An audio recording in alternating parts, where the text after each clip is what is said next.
go. There you go. Yay. Mm-hmm. See, I'm not very good at this. See.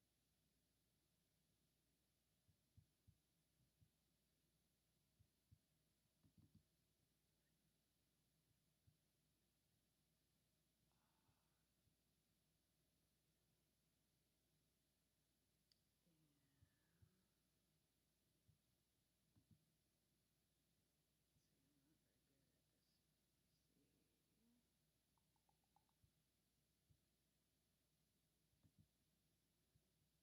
Yeah, there we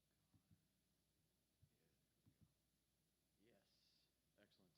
Yay. Let's Thank just you. make sure it works. Let's, oh, let me advance. Let's try to the right. Oh, let's see. Sorry. Sometimes you have to do this. Let's try that. There we go.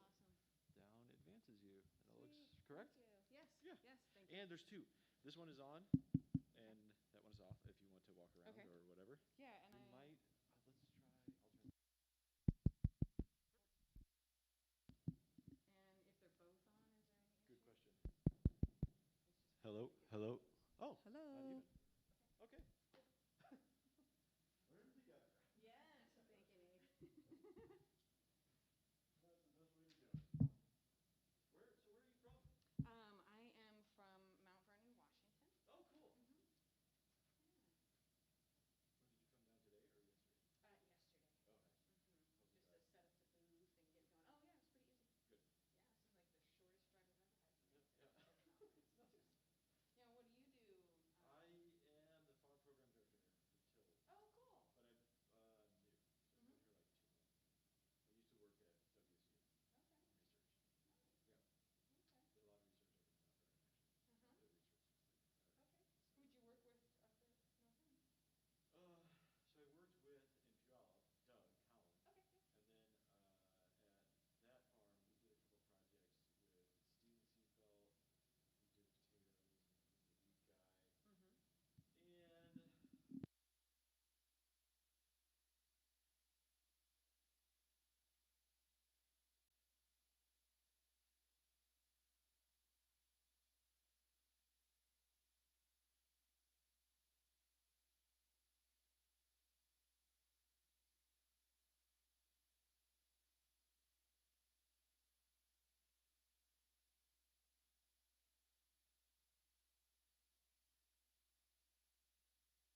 basically, or? Yeah, I think so. Okay.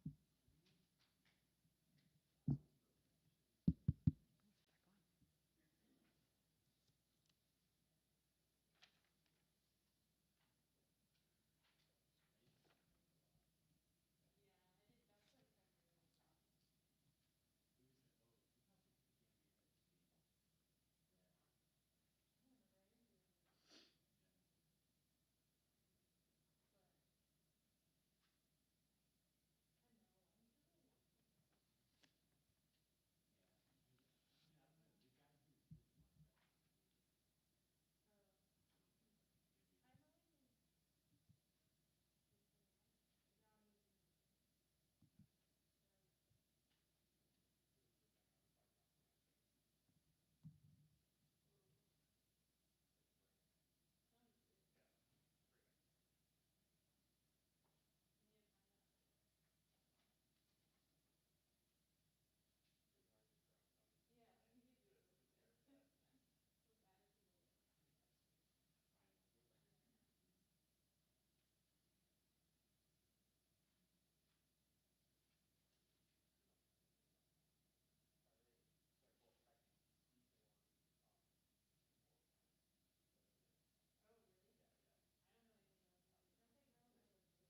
Hi, everyone. So this is session, just to make sure, session 1A from seed to harvest, optimizing your seed investment. So hopefully that's where you want to be. And today we have Ada Snyder from High Mowing Organic Seeds, and she is the Northwest Sales Rep and Product Development, and she's going to be talking about optimizing your seed investment. So I will turn this over to Ada.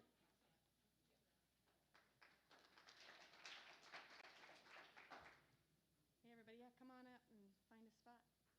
I'm going to take this off so I'm a little more audible, okay?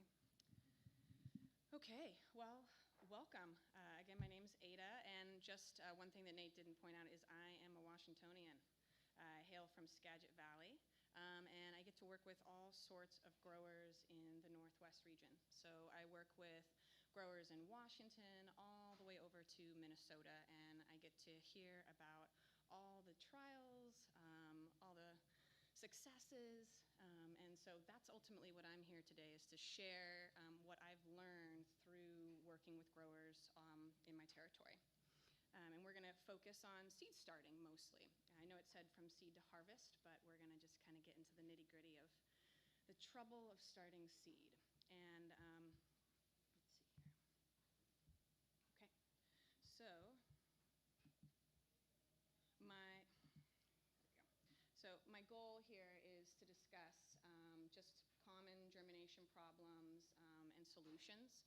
And I have a lovely mic up here. I'm going to definitely encourage you guys to raise your hand. I can bring a mic to you, and maybe you can share some of your challenges or your successes as we go throughout. I will say, if there's like really burning questions or a really lovely long story you want to tell about your success, let's just hold that till the end. And I really hope that this is just a starting point for all the conversations that we can continue to have here at the conference and beyond. So we're going to focus on 3 crops. The first 2 I hear about all the time from growers, the struggles of getting seed, carrot seed to germinate directly sown. Right? And then lettuce, I'm going to focus primarily on transplanting lettuce, and I'm going to talk about pelleted seed as well here. And then I'm going to go into beets. Beets is something that I'm still really learning. There's so many different things that can go right or wrong with all these crops. And then hopefully we'll just continue the conversation. And if there are other crops you want to discuss, I welcome that as well. I'm very excited to hear that someone put in a table conversation about seed starting. I hope to find that table at lunch.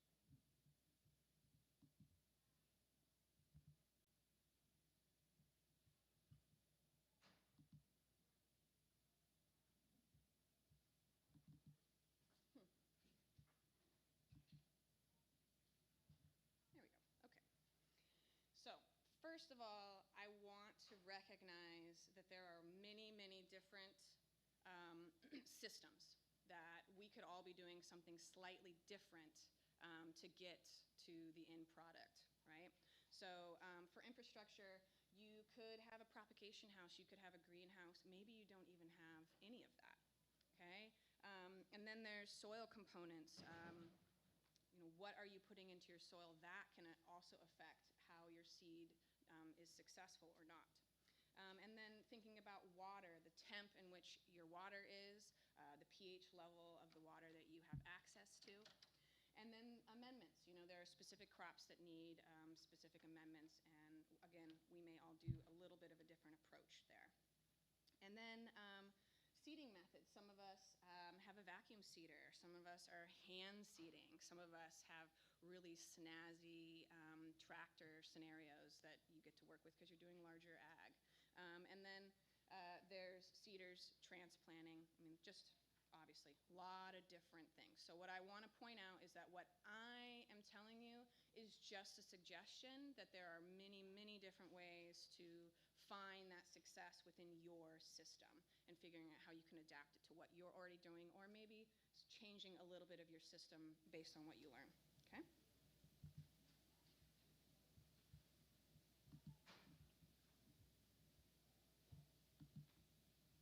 Okay, so I'm just going to talk a little bit briefly about what high mowing does before the seed gets to you, and so that we are part of that success, okay? So At High Mowing, we trial, just like a lot of other seed companies. We're looking at new varieties. We're comparing it to conventional and other organic varieties. At High Mowing, we're an all-organic seed company. So we're constantly trying to challenge those conventional varieties so there's more organic that can compete with that. Our trials, we look at purity of a variety. We also do vendor trials. Believe it or not, maybe one lettuce like salad bowl may not be equal from vendor to vendor. And so us recognizing, okay, we want to get this salad bowl from this vendor. We're not going to get it from this other vendor because it's too variable. That's not what we want. So doing vendor evals. We also do a lot of cleaning. We've got a seed mill with all sorts of really cool gadgets. We've got OptiCount color sorter. We just have a little bit more to help our contract growers get their seed to be clean. Yeah? Is that here in the Northwest or is that back in Massachusetts? Yeah, in Vermont. So High Mowing's in Vermont, and I just work here in the Pacific Northwest working with growers. Maybe one day. So. But, you know, we do have a lot of seed growers. The Pacific Northwest is the hot spot for a lot of our seed growers. So, but we, okay. So let's see what else. So then germination rate. We're making sure that we have a high germination rate. We're often a little bit higher than what the USDA standard is. And what we do to bring up germs. So a really good example, we had a lot of My Fair Lady that a contract grower grew for us, and it was really low germ. And we thought, okay, we have 1,700 pounds of My Fair Lady. How are we going to bring this to life and out into the world? And we had figured out by hand sorting, it would take us a couple weeks, and maybe not worth it in the end. But we got creative and used our OptiCount and was able to clean the seed, get the seed that had the lower germ, or had no germ that was making the lower germ overall in the lot, and we're able to sell it. I think we brought it up to like an 88% germ. So we're working with our contract growers to bring that seed to a viable place where we can sell it and you guys can have success. We also freeze seed. So freeze seed is, it's a pretty standard process for us, especially when it comes to like corn and peas, and it's really to address the high risk of pests. So peas, corn, and some cover crops that have like high risk to them. And our freezing process typically is 32 days at a negative 10 degrees, and that's really specific to our peas and corn. So again, little things can live in those peas and corn, and we just don't want that to happen. So we just automatically freeze and prevent.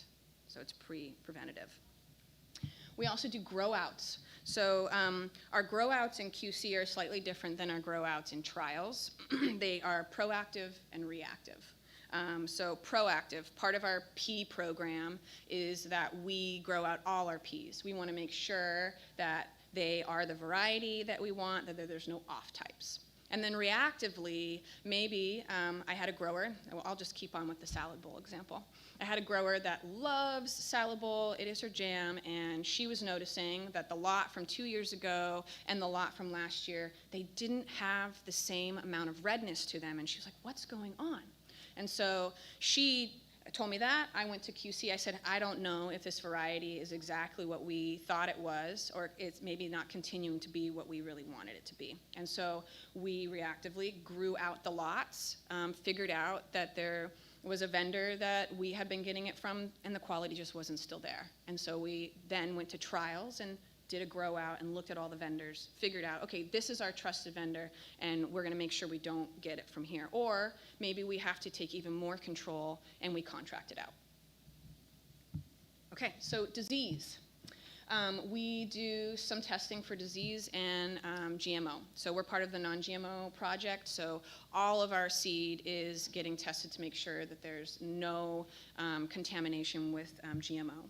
We also test for black rot and blackleg with all of our brassicas. There's a quarantine in Eastern Washington, and we just apply that to all of the United States. All of our seed gets tested, and we're not putting blackleg or black rot seed out into the world. And so that's our brassicas. And then we do some TMV testing on tomatoes, and then we do the Letic mosaic virus, LMV, on lettuces. And not all of them, some of them already come to us with that testing. We also have hot water treatment, hot water and steam treatment. Tom Stearns really dove into this when the blackleg, black rot came to the Pacific Northwest a few years ago, and we've figured out the ability to hot water and steam treat seeds. So if you have seed that has a disease on it and you want to see if you can try and get that disease off of it, and mind you, it all depends on what the disease is and what the seed is, we definitely have that ability here at High Mowing to do that process for seed. And then storage. So at High Mowing, we have a bulk room that is 40 degrees with a 40% moisture level, and that's pretty optimal. On a farm, you don't necessarily have that. I know that the CoolBots can most certainly give you more control, but what is your seed storage like on the farm, and how does it compare to High Mowing? It's hard, right? So, this is one of my first crowdsource, and maybe we can yell it and I'll repeat it so the folks that are virtual can still be involved. What do you do for your cooler? Like, what have you found is your optimal temp and moisture? It's okay if nobody wants to chime in, I get it. I'm gonna keep breaking this though. Hopefully we'll get really, yeah. We don't keep our seeds in the cooler. You don't, okay. Yeah, that's okay. Well, technically it's a Coca-Cola cooler, A Coca-Cola cooler, I like it. Not turned on. but not turned off. Mm-hmm. Yes. Yeah, and that's pretty common. A lot of my growers are keeping it in a cool, dark space, maybe in the barn or in the basement. I mean, it's all over the place. Mm-hmm. 40 degrees? So, what do you do correct? You said relative humidity. Is that 40% that relative humidity? Yes. So, what kind of hardware is that? It's a good question. We just got a brand new snazzy bulk room at High Mowing, and I don't know all the ins and outs of what they've put into there. But like I said, anything that we talk about here, I would be happy to continue the conversation. So I don't know, but I could find out for you. Probably happened if there's something like that. 7 by 12. Yeah, I can't remember the dimensions of it right now, but we most certainly got a little bigger at High Mowing. So. Okay, and then so from us to yeah, go ahead. No, probably not. No, I mean the video's here and I'm here amplified. So we do have a microphone and I can walk around and do that or Nate can walk around as well. So yep, sounds good. Thank you for thinking of them. So from here to you, things can go awry. Okay, I remember very vividly back in the day when I was at another seed company, the grower came, put a seed in the back of his trunk, he ran some errands, it was a 90-degree day, and a lot of his seed died that day. It was too hot, and he unfortunately just lost some of his seed. It wasn't across the board, but it happens. So think about when things are shipping to you. Maybe the box got wet and the seed got wet, or it's really, really hot. So recognizing that something can happen from us to you.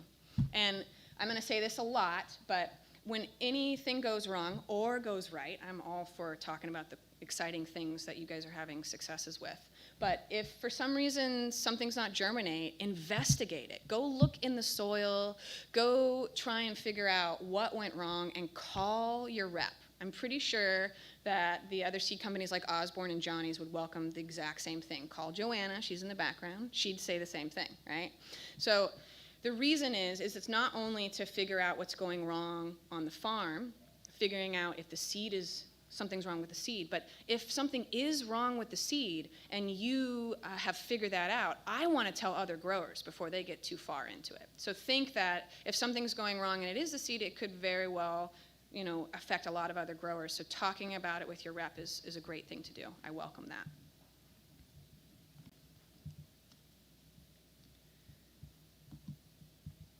Okay, so carrots. Okay, so before we jump into carrots, I just want to see a show of hand of who has had germination issues with carrots. Cool. Like half the room for you virtual folks. okay? And then how many of you have like figured out a way to get around it and feel pretty good with your carrot plantings now? Whoa, way less hands, and they're even like, should I put my hand up? I don't know. Okay, that's fine. Carrots are like the #1 thing I talk about with growers, specifically the last 2 years with how we've been having hotter and drier weather, and I think that's a big piece to it. So let's first talk about timing and weather. Right? Like that is really important. What you might do in the spring versus what you might do in the summer is going to be different because of the weather that you have, and the heat may speed things up or make it even harder. It all depends. So soil prep. There's a couple different ways that you can do soil prep. You can flame weed. There is a critical window around that, especially with like germination if you're trying to flame weed pre and after. So I have, in a lot of my conversations, heard growers like playing with flame weeding after and like figuring out how to make that successful without too much loss. And then there's also silage tarping. Silage or tarping in general can have a dual purpose. You can lock in moisture, but you can also kill weeds, right?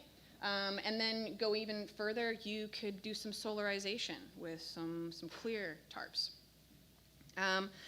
So the best soil composition for germination. So this is, again, if you're like a no-till or low-till, what I'm saying may not be as easy to achieve.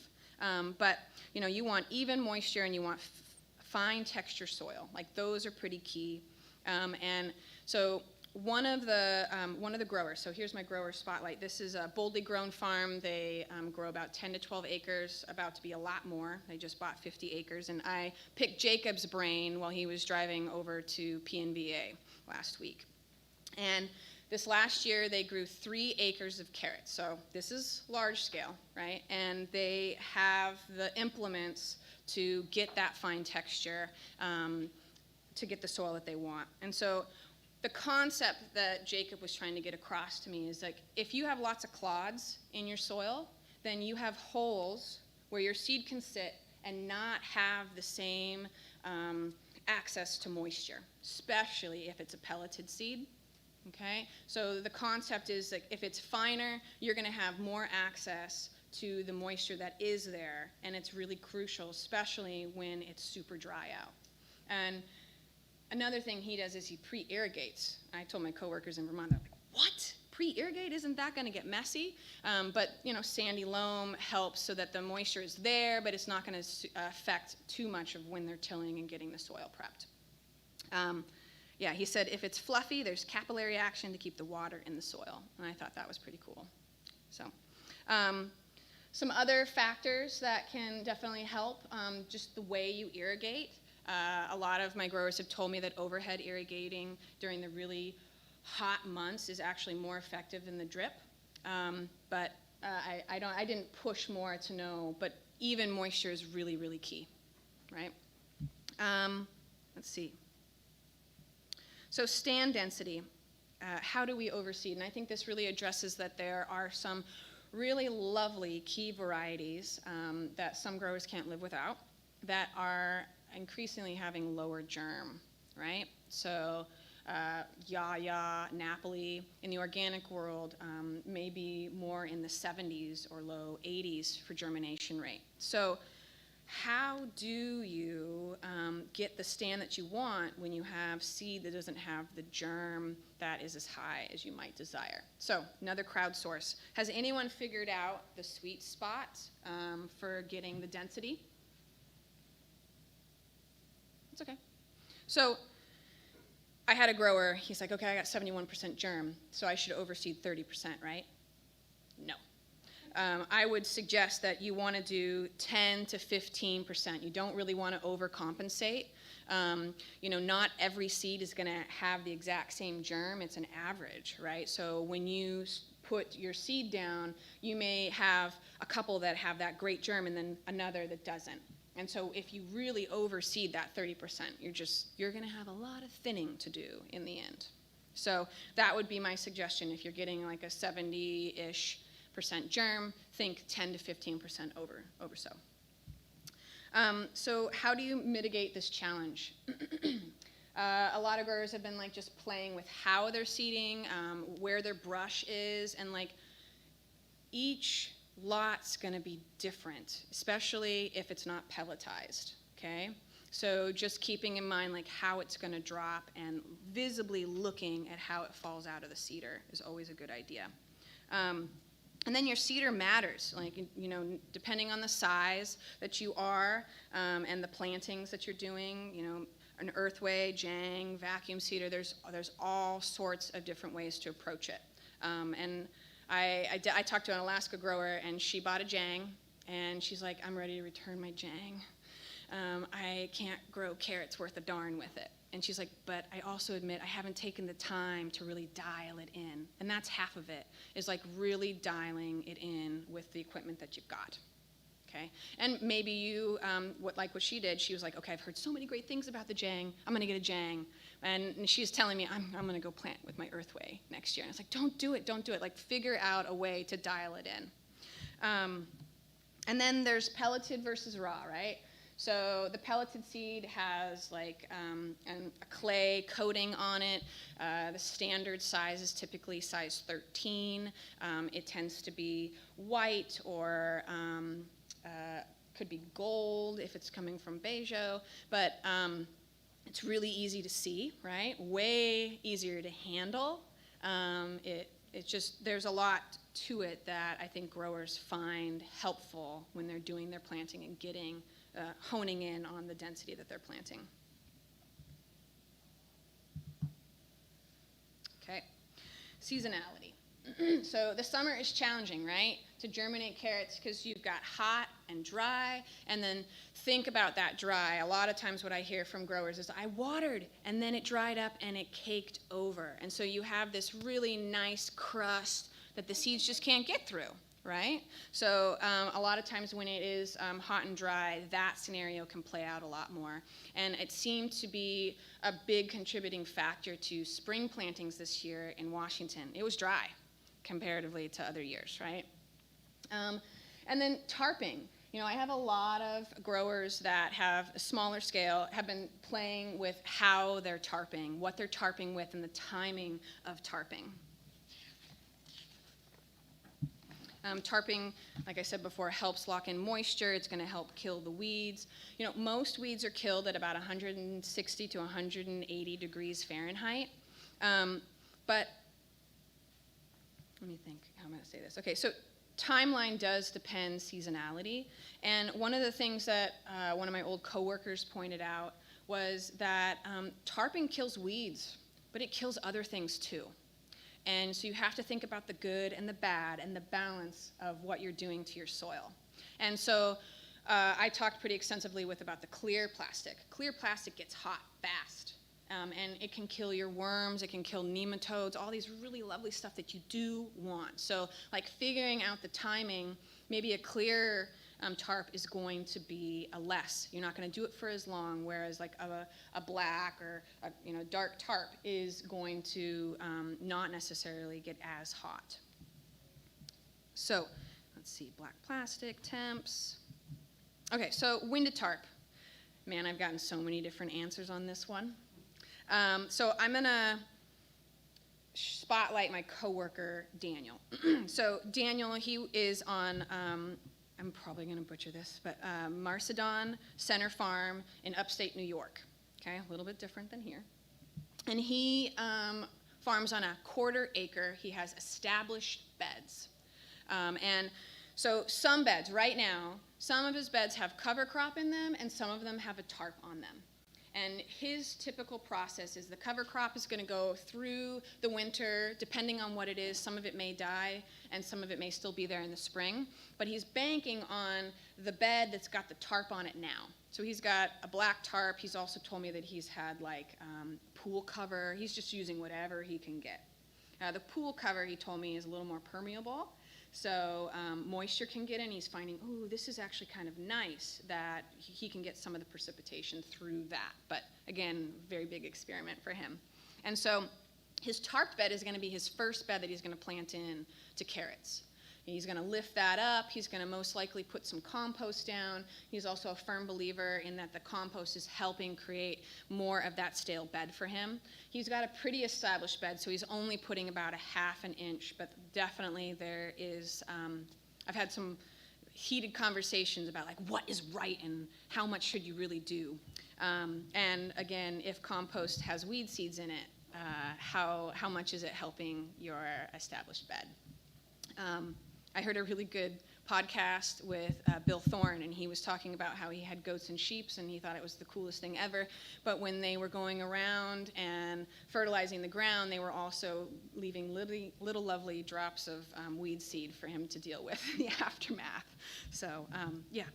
And then, let's see, and then his cover crop, so he's going to take that tarp off of his tarped bed, and he's going to throw it right onto his cover crop bed so that he can start killing those, the cover crop, getting a stale bed, and in about a month or so after that, he'll be able to lift it up and do the same process that he did with his first bed. I would equate his April planting to maybe a March planting in our world, and just he firmly believes that the tarp is helping create a warmer soil. And so when it's 40 degrees out, he actually has a little bit more warmth in his bed because he's put a tarp over it. He also has been, he doesn't have a flame weeder, he's been playing with solarization. And like, can he put a clear tarp over after his plantings to just like help kill off the quick stuff and then pull it off in time so that his carrots can still come up and be happy. And then looking at his whole farm, 20 to 30% tarped, 50% cover cropped, and he's just using what he has. And like I said, he's got a combo of like a silage tarp and a pool cover, and then clear plastic, being innovative with what he's got. Okay, so I'm going to stop here and just check in. Yes. You want to go over there, or do you want? Yeah. Yeah, sure. What? I just was wondering if any of your farmers are using just wood planks. I've seen that Ah. instead of like plastic. Okay, yeah, so the question was wood planks and using that. I have not heard that, but I'm all for hearing more about that. Then you just leave it on for just like the first week when it's germinating, and then you can pick it up. So you've planted, and then you put the wood back on for about a week to 2 weeks, and then lift it up, and you still had germination. Take it off, and then they're like in there, have been protected. Interesting. Yeah, no, I haven't heard that, but that's awesome. Yeah. Anybody else? Yeah.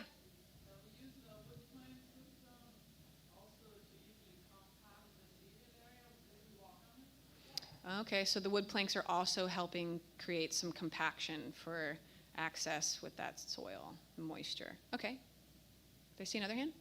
I was curious about increasing insect problems by letting tarps or wood down on what you just planted, especially the slugs. We had issues with slugs in our seedlings. Is there any mitigation for that? That's a good question. Yeah.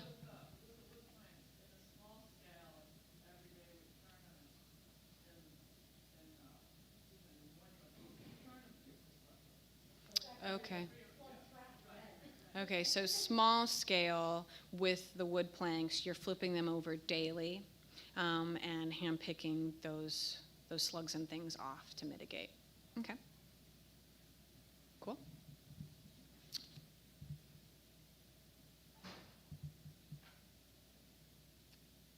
Lettuce. Okay, so I want to just get a feel for the room. How many of you are, yeah? Sorry, I'm just going back to carrots. Yeah. I was just thinking of something that I read once. Some farmers will put sands or different mediums in their seeder to help space carrots out better. I've never tried it, but I was just curious if you had heard success with that. I haven't. I mean, I know a lot of my growers do that with their cover crop, but no, I haven't heard that. That's interesting. So mixing sand in to plant. Okay, and to help with spacing. I haven't heard that, no. That's interesting. Have you tried it? No, okay. Yeah. Quickly on carrots, carrot seed can be different size, so when you're using a jang, sometimes that can make a big difference for how the seed gets dropped. Mm-hmm. One thing with the jang is there's a curved quarter circle hold on. Can we capture this? I'm not going to do a good job repeating your wisdom.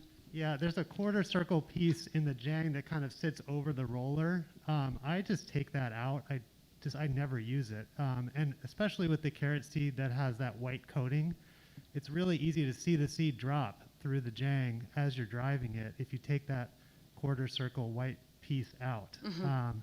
So that's a tip. And then my question would be, in the seed catalog, I've gotten like Napoli carrot seed that has the white coating and doesn't have the white coating, and I much prefer the white coating. Is there anything in the catalog that says the seed has the coating on it? So when it's not white coating, what does it look like? It's just a regular brown carrot seed. It's pelletized, though? No, this is raw seed. Raw not seed. pelletized. Okay, so carrot seed and having that powder on it. It's not a pellet, but it's, right. So this is Beijo's doing.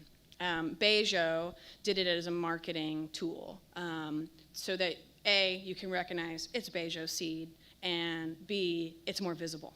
So historically, organic Beijo seed, so this isn't just carrots. Most of Beijo's material, cabbage, broccoli, Brussels sprouts, they're going to most likely have that film coat on it. And you will start to see, if you didn't see any this year, you're going to definitely see some next year. And then I would say in the 22-23 season, you will not see any more silver white. They're transitioning to gold. So as time goes on, yeah, it's still visible, but it's there, and it's just to help with visibility and for folks to be like, oh, this is Beijo seed. And they've been doing that for quite some time. So a good portion of our hybrids at High Mowing are from Beijo. But you can always call me, and I can tell you exactly what is Beijo material, what isn't. And I'd be happy to help you navigate that, because we do have some hybrids that aren't Beijo, and we may have more as time goes on. Yeah. Is there any drawbacks to that coating other than a cost increase? Because I love being able to see the seed in the soil. Totally. Planting organic versus when I plant seeds, they're bright blue, and then we go to organic field, and I'm like, I can't find my seed. I'm trying to figure out planting that. Totally. So what we're talking about are two things. There's a film coat on raw seed, and it doesn't cost any different than the raw seed. It's just like a marketing tool from Beijo. So it's a film coat. You still see that nice little sliver of a carrot seed, but it's slightly more visible because of that film coat. And then there's pelletized seed, where it's encoded and more round and is sized. So you have a particular size, uniformity with your pelleted seed. So I'd say the film coat really just brings visibility to the game. Yeah. I was just curious, were you talking about in the jang the felt, the quarter piece of felt? Yeah, we remove that for everything. It seems like it's a big fan of that. So you remove the felt piece altogether in your jang. Yeah. It's just gone. You're not the first person that I've heard that. Yeah, and playing with the brush and yeah. It's just another piece that's annoying. One thing I thought about that we found to be really helpful with scale bedding in particular, because scale bedding has been great in order to help clean the bed beforehand, is we check the bed with carrot, the carrot beds, we check with beet in the corner. So we put a couple beet seeds in there in one spot. It's always Oh, they're faster. lower, Yeah. left-hand side of that bed, and so they always come faster, exactly. Mm-hmm. And then we did the same thing with, then I took that and we did the beets with rapeseed. And so the beet bed is the same thing. We checked it in before we stale. So you have a seed check with earlier maturing seeds in the beds. Okay. Yeah, it works really, really well, so you can always be like, okay, those came up, it's time. Because, middle of season, so many things get going, and And then how are you still prepping after that? Are you we have, make it anymore, it's just a 5 burner with a hood. okay? So you're flame weeding. Successor to the Farmer's Friend. Okay. Company back in, I think, Kentucky, and I don't know if they're there anymore. It's way lighter than that. Interesting. It's really great. I think Okay. you can just pick it up and move it around wherever I want to do. And I found a frame pack, an old frame pack at like a Salvation Army, and I put the big tank in that. And so then you just carry it on your back, and it's way more mobile. So you can just walk Innovative. around and get the rubber bands. Nice. Okay, so Matt said that for his stale bed prep, I'm just letting the folks on the virtual world make sure they hear this. He is planting, say, his carrot bed, but he's also in part of that bed putting some beets because the beets are going to germinate faster. When they come up, it's like a cue for him to go and flame weed so that he can, help those carrots. So another question, just because we're at it, do you overseed knowing that you might lose some of your carrots? Like you're more willing to overseed so that if you do flame some of them dead, you still have a good stand? Are you anticipating that because you're flame weeding after you seeded? A little bit. Okay. Mostly I use the 5 Jang. We have for those you're talking about stand density, and so I like to have water density, so I use all 5 rows in the JT5, and then we still do like 2.5 inches, and so you get things are further distance in each row, Right. lying on the bed, but then they're closer together, and it seems like it works out pretty well. We Interesting. don't apologize, we use 2 crosses. Right. So we use 2 passes. Okay, interesting. Anyone else on the carrot scene before we jump into lettuce? Yeah. Of course, the Jang wants you to, it singulates the seed, right? Well, Nash Huber used to talk about just using Planet Junior, which was a pretty wild thing, and they dialed in their tractor speed. Of course, that was behind a tractor. Mm-hmm. But then there was talk when John Ravazzi was around, maybe about selecting for varieties that could handle crowded conditions, that had a certain vigor and so on. And is there anything to that? And who's doing the selecting for your carrot seed and all of this sort of stuff? Because that's a factor, I would think. Then one other thought before I'm quiet. Michael Abelman talked about taking just a small pane of glass and putting over one part of the seed to create an artificial greenhouse effect that should warm the soil in that area, and those will germinate a day or so early so you know when to plant, that kind of thing. Yeah, yeah. Okay, going back to the carrot breeding part, Bejo is doing a lot of carrots. I mean, they're probably the leading breeders in the carrot world organically. But we do have some really lovely open pollinated carrot varieties that High Mowing has taken on. I think a good variety is Scarlet Nance. That one was really kind of babied along by Jim McCreevy, pardon me. And he just did selections and made sure that variety had more uniformity and could truly compete with some of the hybrids. So, I mean, not all OPs are created equal, and even Scarlet Nance may not be created equal across the board from where you're getting it, depending on who is, nurturing that crop and doing the roguing and ensuring that consistency stays within a variety.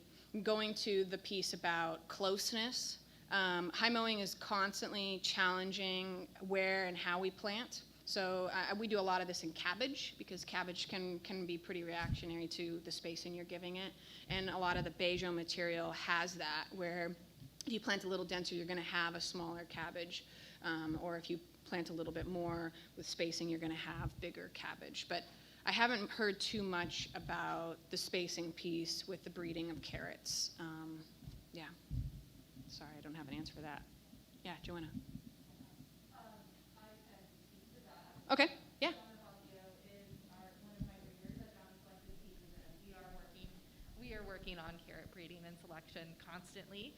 We do have a lot of OP varieties too, like High Mowing does as well. We have similar cross-references and trialing processes. But I wanted to also mention specifically about the Jang and seeding issues with low germ carrots. As Ada mentioned, the Yaya Napoli, globally, the seeds had variable sizing these past 2 years, and we have, I'm sure Ada has some tricks up her sleeve too, but we found specifically with the Jang, if you take two of the Jang seeding gauges, and you put them on top of each other, depending on what the right seed size is, it will have that same precision.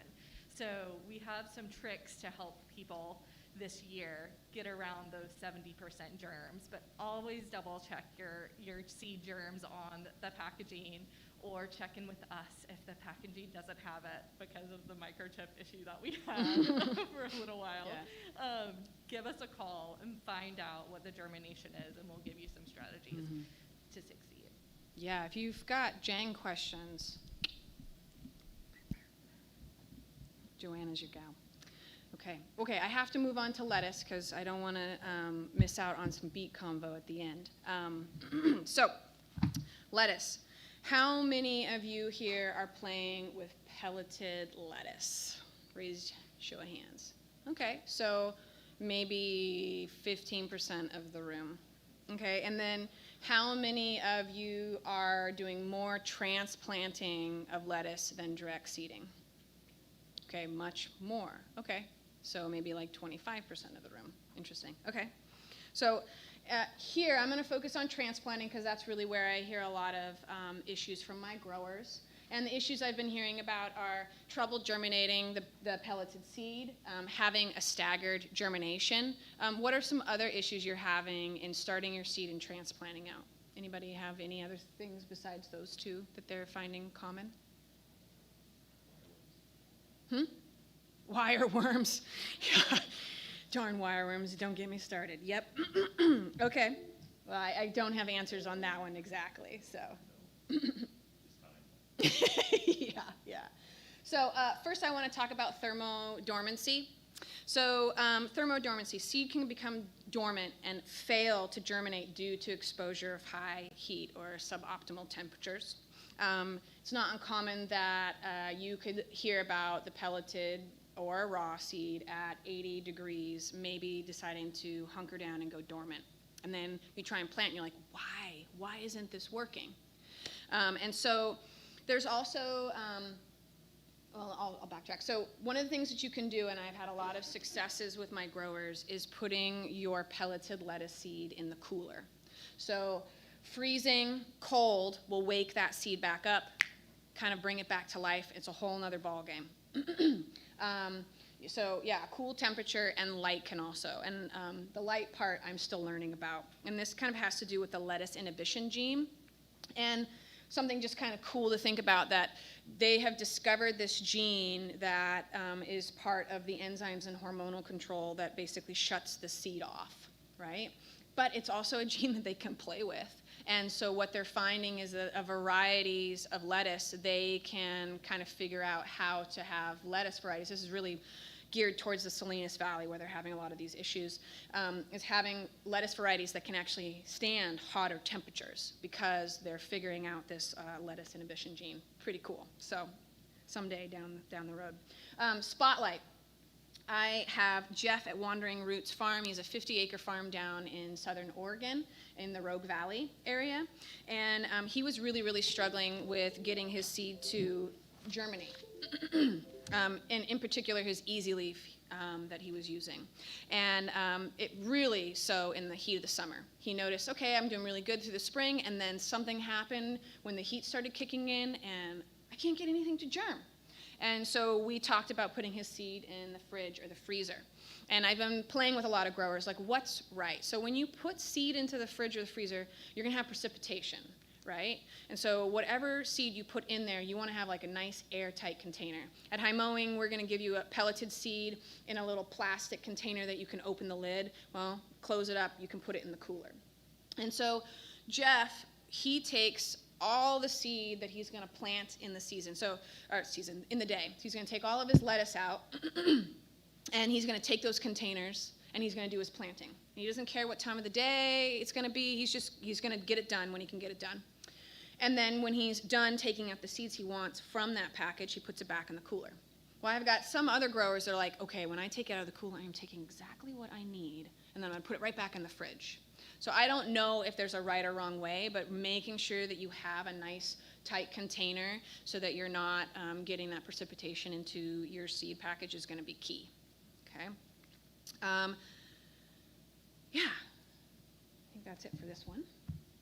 So I'm going to actually jump down to the emergence part first.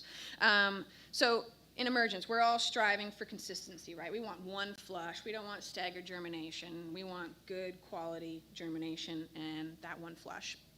And some of the issues that happen with this consistency have to do with uneven water, seed dislocation, pelleted material, and then the life of the pelleted seed.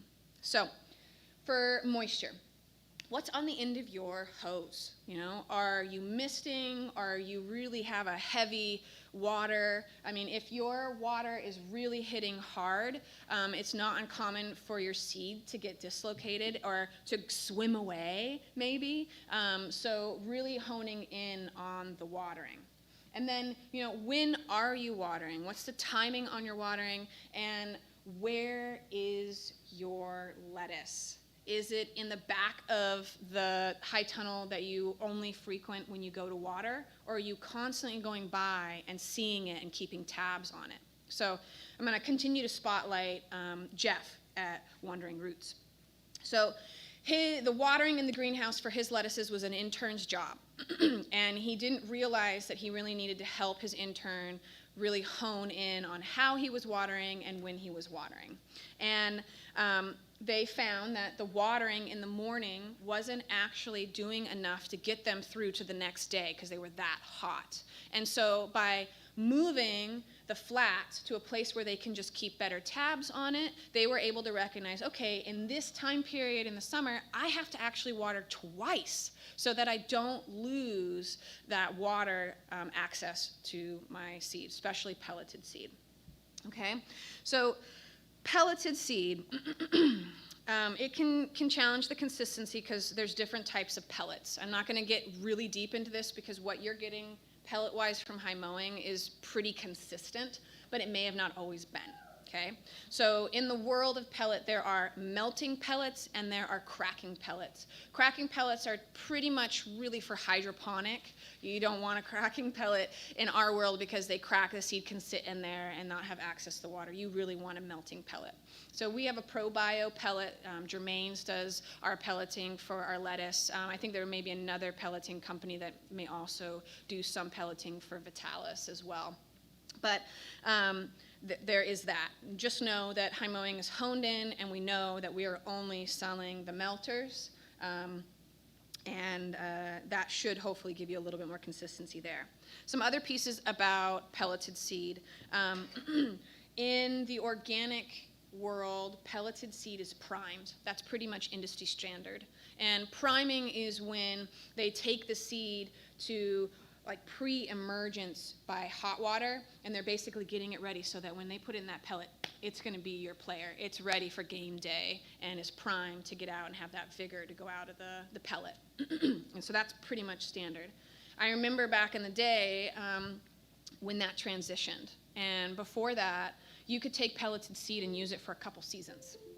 But with prime seed, they've pumped it up, which means the lifespan of that seed is going to go away faster. So my advice is only get the pelleted seed you need for the season because it's about a 1-year lifespan. I do have some growers that are always like kind of pushing it into their like fall planting in the next season and having success, but just like know that at some point your pelleted seed is not going to have the vigor and get up to get out of that pellet anymore.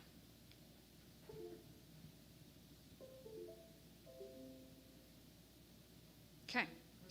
Yeah. If it's not pelleted, you typically just lay it on the surface of the soil. As pelleted seed, you tend to cover it with soil a little more. Yeah, I would cover it a little bit more, but again, I have lots of growers doing lots of different things. But as long as and I think it also depends on like what kind of watering you're doing, because if you have your seed on top, you're obviously having a lighter force of water when you're doing your watering.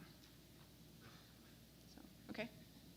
Remind me to repeat the question that I completed. Oh, yes, sorry. The question was about where putting the seed. So the grower puts his seed on top for raw, but was curious about pelleted, if it could sit on top or go further down below.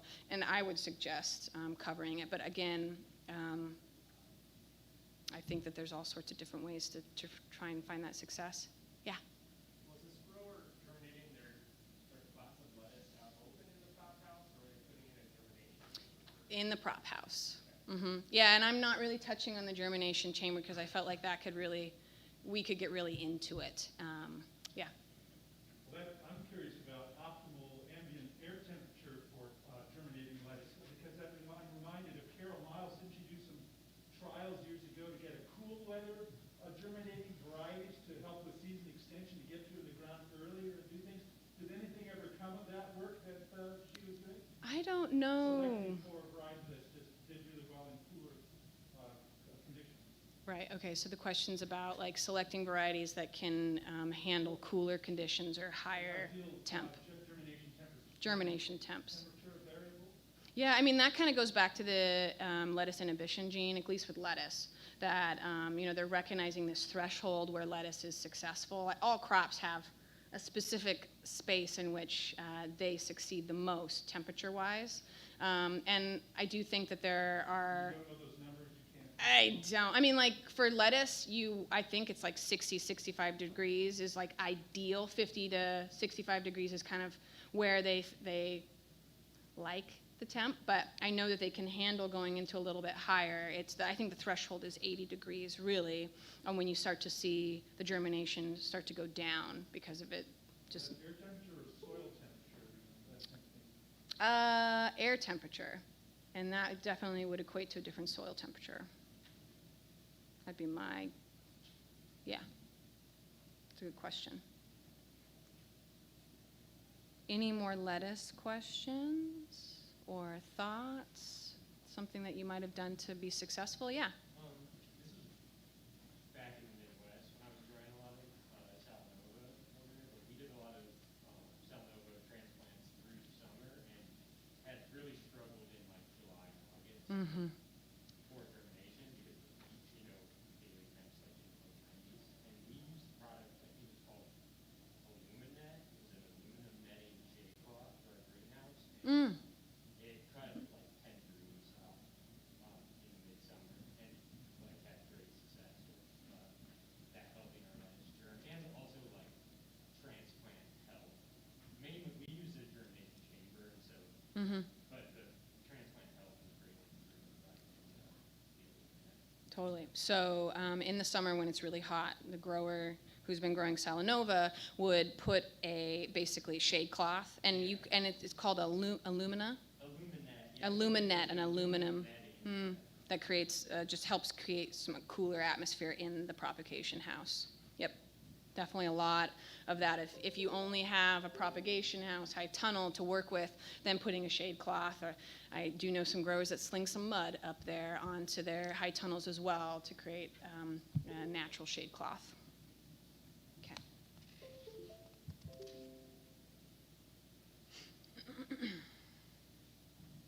Okay, beets.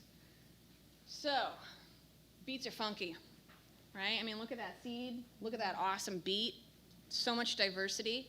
And as the sales reps put together this presentation, we were like, we have to just say it. They're weird. They're funky. They're cool, right?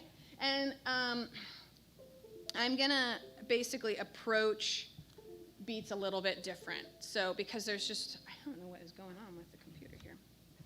There we go. Okay. So, there's variable sizes. So, let's just start off with that. The beet seed has what's called a cork on it.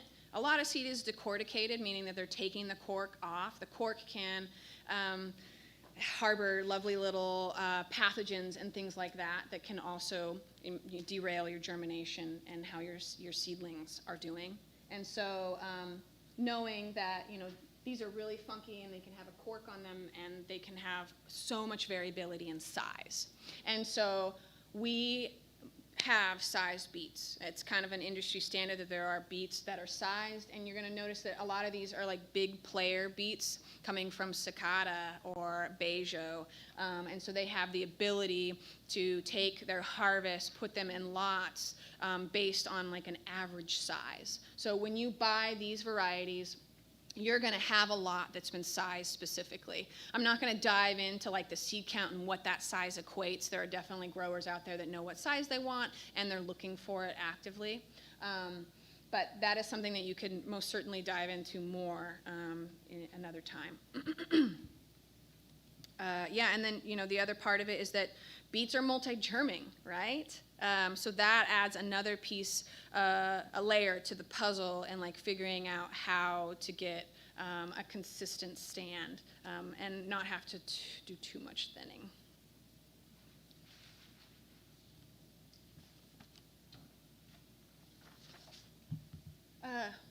Just going back I want to recognize that there are varieties that are not on this list. I think Shiraz is a good example. At least for high mowing, we had a contract, and that contract grower had the ability to take the cork off the seed. So there is some honing in on the size, and I don't want you to think that the varieties that aren't listed here aren't as good and may not have that consistency with size. Yeah? When you saying size, are you saying size of seed or are you saying size of beet? Size of seed. Thank you. Okay. So, beet germination issues, they're complicated and not very well documented often. So if something goes awry, I'd love to talk it out with you. Give me a call. Okay? And this is likely because, what growers are experiencing, it's not ubiquitous. So the issues, okay? Size variance, seasonality, dialing in your seeder, right? So with size variance, you just really need to know from variety to variety, even from lot to lot. So say you love your red ace. Well, the red ace you get this year and the red ace you got last year, they may not be the same size. So always checking in and figuring out what that seed count is and dialing in your seeder. Seasonality, right? Early spring, seedling failure can happen. It's usually a dampening off issue. I haven't really wrapped my head around like what's causing the dampening off. Again, the beets are something that are being talked about a little bit more, but they haven't been consistently talked about over the last few years like lettuce and carrots. So I'm kind of like wading through an area that I'd love more feedback, love to learn more as time goes on. Okay, so dialing in your seeder, pelleted versus raw, odds are, who is using pelleted beet seed?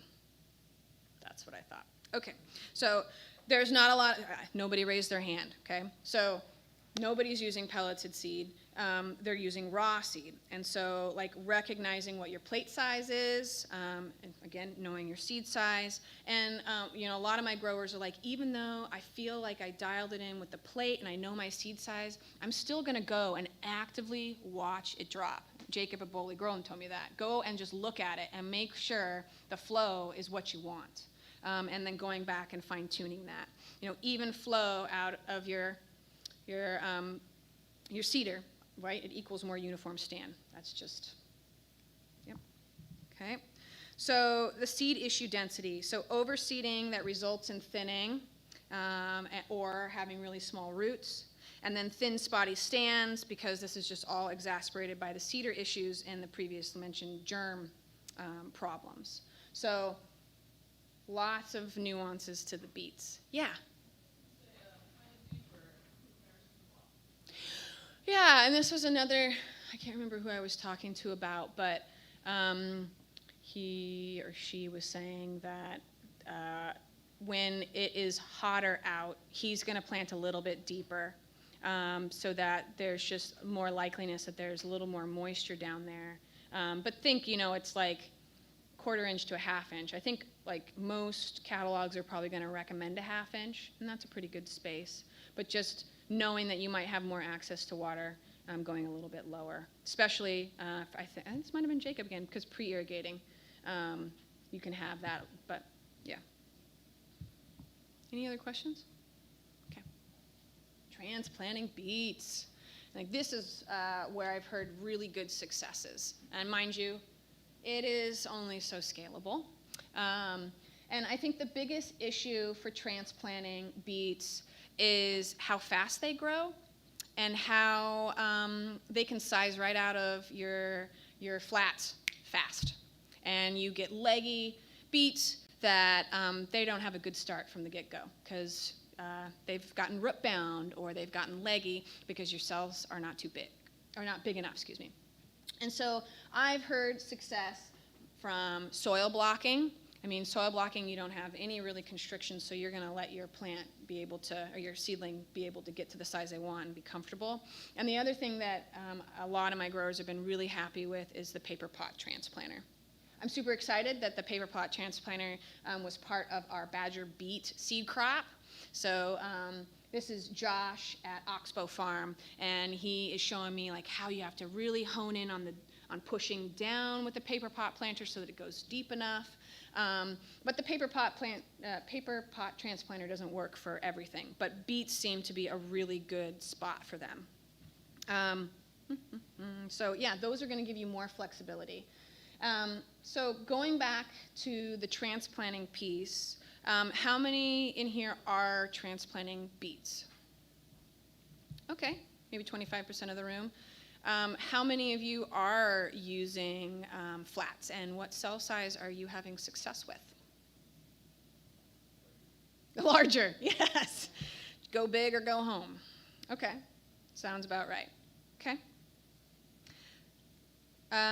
Yeah, is there anything else on beets that we want to touch? Again, I feel like there's so much more that I want to learn, so if you guys have any insight, I'd love to hear about it.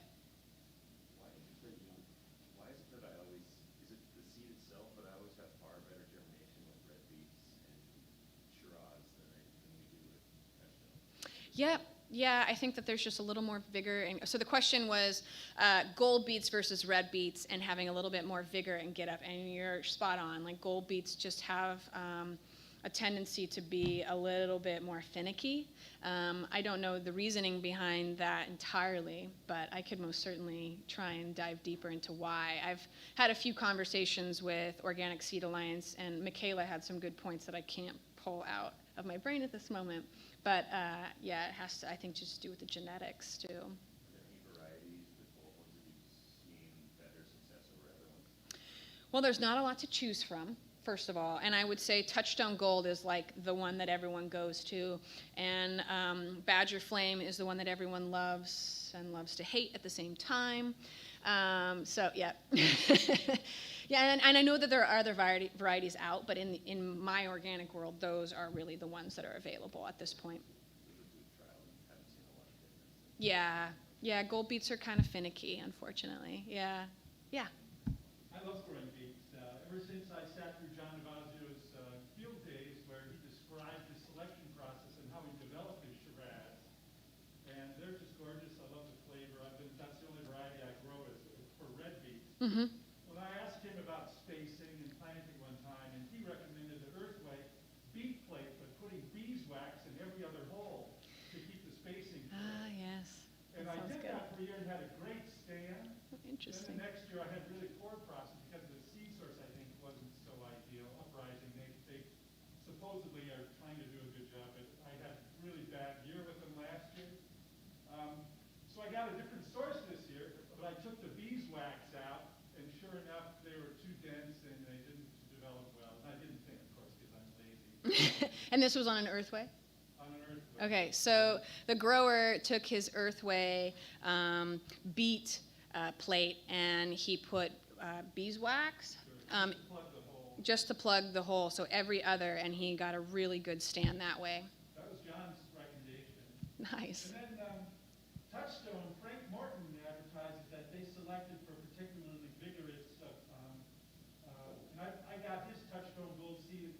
It did gorgeous for me this last year. Nice. Almost like really good stand, just really amazing. So a selection there might be a big help for that. Yeah, definitely. Yeah, like, I mean, you're just getting right back to the point that, like, not all OP, where you're sourcing it from, are created equal because of... Try his Touchstone, because I think they turned out really well. Not to undercut your sales there. That's okay. There's a lot of really lovely seed places, so... A lot of garden seeds, Frank Morton. Yep. Yeah, I get all my flower seed from Frank Morton. So, okay. Well, that wraps it up for me. I just want to say to those that are virtual, my email is ada@highmowingseeds.com. You can call the High Mowing office, and I'm extension 138. I want to continue these conversations, the good and the bad, and it doesn't just help you or me, but it can also help another grower, right? So if something is going awry, think that it could be anything, but it could also be the seed. And going back to your seed source and talking to them about it is a really great thing. Imagine that I am your seed cheerleader on the side, and I want you to be successful, and I want to know how I can help you do that, whether it's like brainstorming on how to find that innovative solution, or connecting you to another grower. Yeah, all of that is really, really powerful. So, yeah, I'm going to go find that table with, I'll definitely say that is talking about seed starting, and if you guys want to continue it, and again, I live and breathe for this stuff, so I'm very happy to geek out and get deep in it. Okay, so on your table is a lovely yellow sheet. If you need another one, or you didn't get one, they're in the back, but it's going to really help Tilth get a sense of like how this session did and what they should do for the future, and make it so that it's what you want. Cool. Thanks, guys.